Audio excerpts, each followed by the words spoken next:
Hey, it's Lee, and I'm here with another pickups video. I'm doing two in one day, but my last one was a modern pickups from a long time ago, and this is a retro pickups from just now. All my games just fell over here. Um, this is a big one. Um, I did not real so little backstory. First of all, I haven't collected retro games in a while. It's been a really long time since I purchased anything really. My friend is looking to thin out his collection. He's pretty serious about it. He's getting rid of some big titles, and he happens to have a really nice collection of quite a few systems, but his Sega stuff, especially Dreamcast and Genesis, stands out as exceptionally good. And the Dreamcast was one of the first ones he decided to thin out. And I said, hey, whenever you thin out your stuff, give me first crack. Now, he did sell one game that I wanted to a video game store for cheap, but he has another copy of it, thankfully. I might take that off his hands. But I picked up a bunch of things off of him, and I paid him a pretty fair price. If you know how much Dreamcast games go for right now, you could probably put a decent guess on what I spent.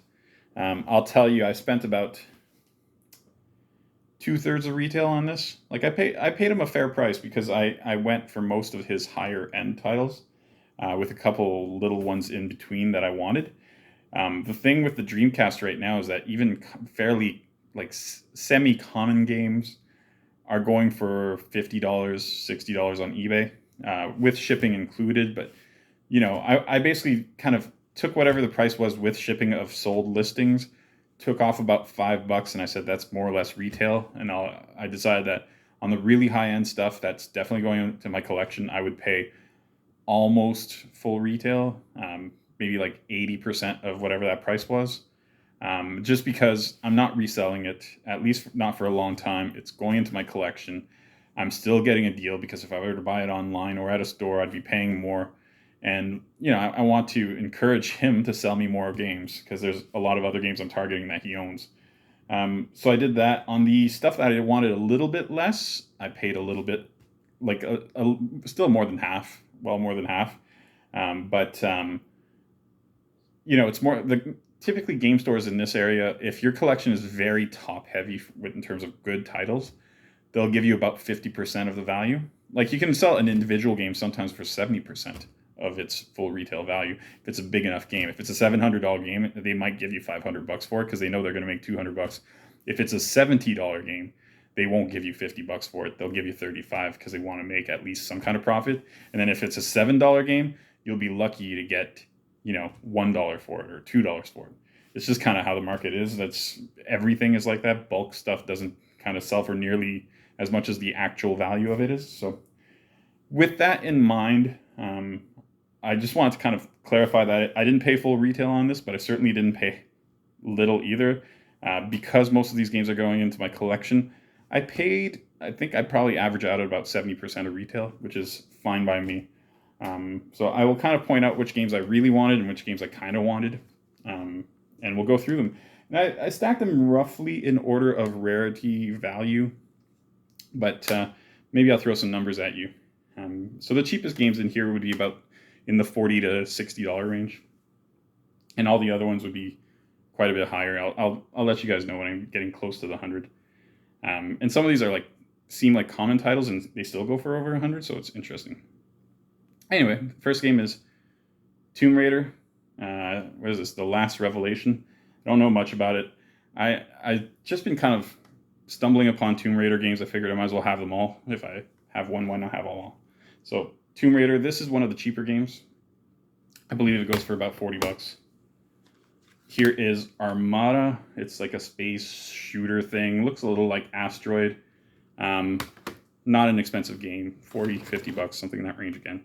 And same thing for this. Seventh Cross Evolution. I'll be honest, I don't remember much about this game. I watched the gameplay and I just went like, well, why not? None of these were on my list of must-haves. This game wasn't either, but it's getting close. Like I've always kind of wanted Soul Calibur. It looks cool. Apparently it plays great. I don't remember playing it. I felt like I did, but I don't remember playing it. I might own it on a different system, maybe. I don't know. I'm fuzzy on that one. I think one of I think this was a launch game on this, wasn't it? Oh, not this version. So this is Virtua Fighter 3TB. I'm not quite sure what that stands for. But yeah, Virtua Fighter, cool looking game. I'm not sure I've ever played it either. I didn't get much experience with the Dreamcast when I was a kid, and I have one, but obviously I'd never had these games. Here's Time Stalkers, which looks super cool, and I was actually surprised that this game is not worth more. It seems like, just looking at it, it seems like the type of game that would just blow up from a value standpoint. It has some RPG elements, at least from what I can tell. But yeah, it's still, you're still looking at about $60 game or $50 game, which isn't too bad.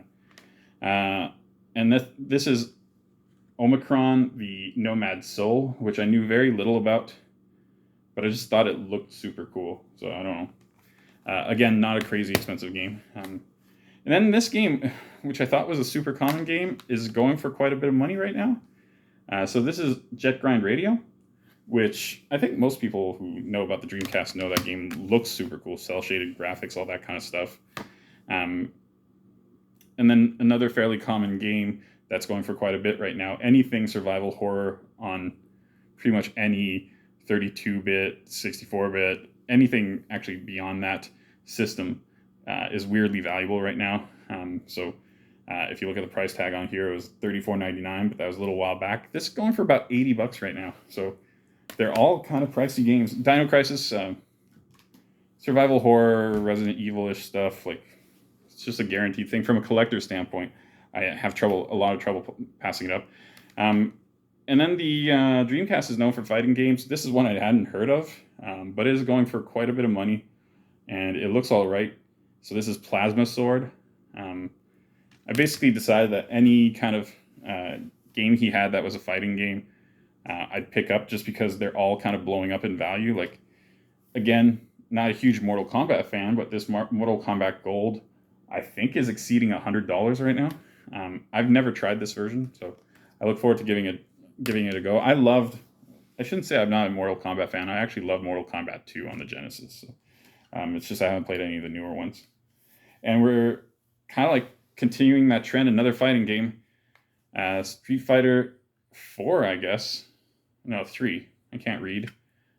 Double Impact, another Street Fighter game I haven't played. I've only played 2 a million times. And this game used to be super cheap. I remember I picked it up a couple times without actually buying it. This is sort of the Berserk Guts Rage. And again, this game is exceeding $100 easily right now. And I'm not quite sure why. It seemed common back in the day. This is a game that was always valuable. It wasn't high on my list as far as overall games, but in terms of fighting games, it certainly was pretty high on my list. This is Marvel vs. Capcom. This is the first Marvel vs. Capcom. I believe there's a second one on the system as well. I don't have it. And then we're getting into the stuff I actually really, really wanted, and it happens to be some of the more expensive stuff. Not this necessarily. This is probably cheaper than Marvel vs. Capcom. This is The Ring, Terror's Realm. I've wanted this game for a long time. It blew up in value for a while, but then it kind of plateaued a lot faster than I thought it would. I'm seeing this for like $115, $120, and it was almost that price a year ago, or even more than a year ago. So that's good. It makes it more attainable for me. And now that I have it, it can go up if it wants to. I'm not going to fight it. So we're getting to the end here. A lot of games. I didn't realize this game was so valuable now. This is Sonic Adventure 2. I have Sonic Adventure, the first one, which is not an expensive game at all right now. You can get it for $40 or so. This game, I saw some copies, and not sealed, just fresh, like decent copies, selling for as high as 170, as low as 140. Yeah, so it's pretty much a $150 game, and it's a Sonic game. You don't expect it to be rare or hard to find, but that's what happens with a system like the Dreamcast that never really caught on all that well. Even the kind of common games get rare over time. It took a while. The Saturn was always ahead of it from a rarity standpoint, but this is kind of crazy. Now we're getting into the expensive stuff. Here's Skies of Arcadia. Like I'm saying, getting into it. We've been in the expensive stuff the whole time. So Skies of Arcadia, an RPG. There aren't that many RPGs on the Dreamcast. This is certainly one of the kind of bigger ones. Maybe it is the biggest one. I'm not sure. Um, I believe I might have this on the GameCube. I can't remember. But looks fine. Looks like a good game. Value wise, you're looking in the 170-ish range. All my prices are Canadian, by the way, guys, just in case you're concerned with that. So if you say like, no, that's a $120 game, well, we're pretty much saying the same thing if you're American. And here is Elemental Gimmick Gear, or Egg. A long time ago, I picked up this game at a store. I was going to buy it. I put it back down. It wasn't a store, sorry. It was not conference, whatever you call this, an expo. I put it back down. I walked around the place. I went back to buy it. It was gone. So I've wanted this game forever. And again, very pricey game.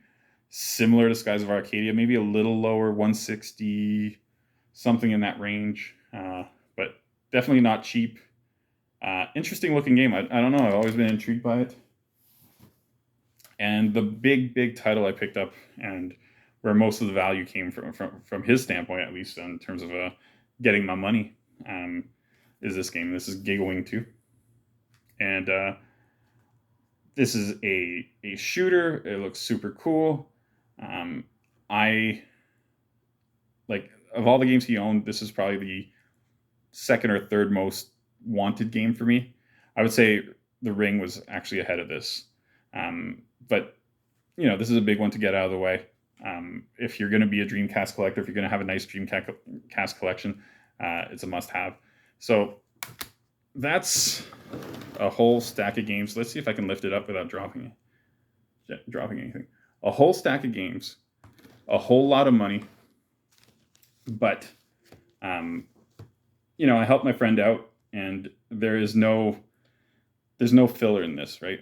You're not seeing NBA 2K, or you're not seeing something fishing, or anything like what is it, motocross or junk like that. There's absolutely no filler in this. This is all kind of big titles, and that's kind of how my collection is in general. I don't like the filler stuff. I'll have a bit of it every once in a while, especially on systems that I don't collect as seriously. I might pick them up as part of lots and whatnot. But when it comes to this kind of opportunity of paying way less than retail, even though it's not like half of retail, I'm still paying way less than I would pay in a store. I'm getting all these high-end titles that are either on my list or that I left off my list only for price reasons. I'm just super pumped to get this. I'm very appreciative of my friend. And I believe he's emptying out a couple other systems soon. So I may be recording more videos. Granted, I wouldn't mind if he took his time because the holidays are coming and I need to do some Christmas shopping. All right. Thanks for watching.